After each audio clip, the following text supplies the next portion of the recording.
Get ready for the dictation. 1, 2, 3, start.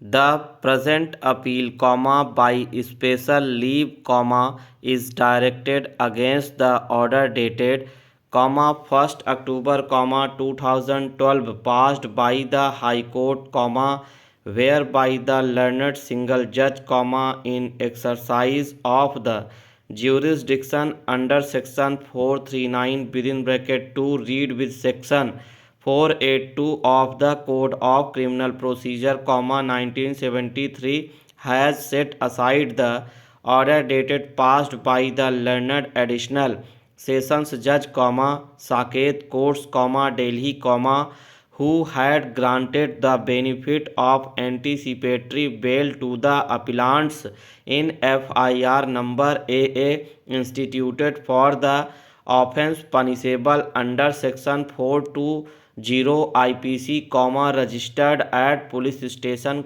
Difference Colony, New Delhi, full stop.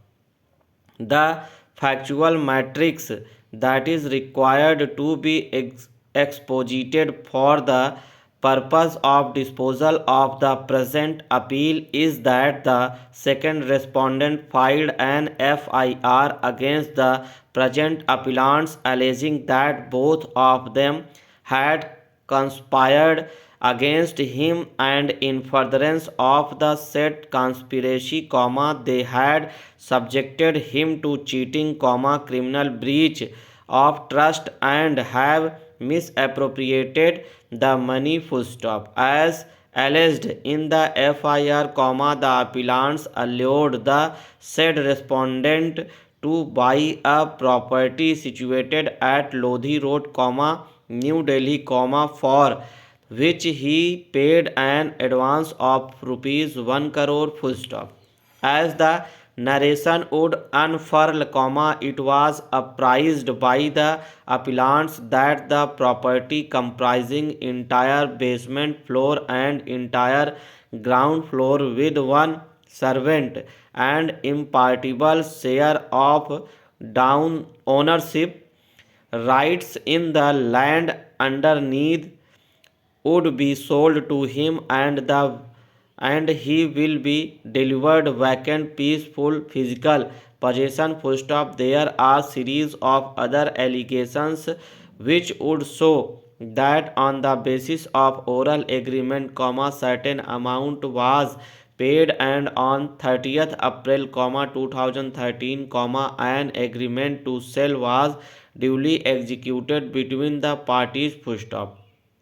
It is also the case of the informant that remaining part of the amount, that is rupees 4 crores, was to be paid to the accused persons at the time of registration of the sale deed on or before 26 September, 2011, full stop. Para as the allegations proceed, after receipt of the amount, the appellants disputed the amount and delayed the execution of the sale deed, full stop. On an inquiry being made, the second respondent came to know that the appellants had entered into an agreement to sell the said property to a third person, full stop. That was the foundation to lodge the FIR, full stop. After the lodgement of the FIR, the appellants moved an application under section 438 CRPC for grant of anticipatory bail, full stop. Over.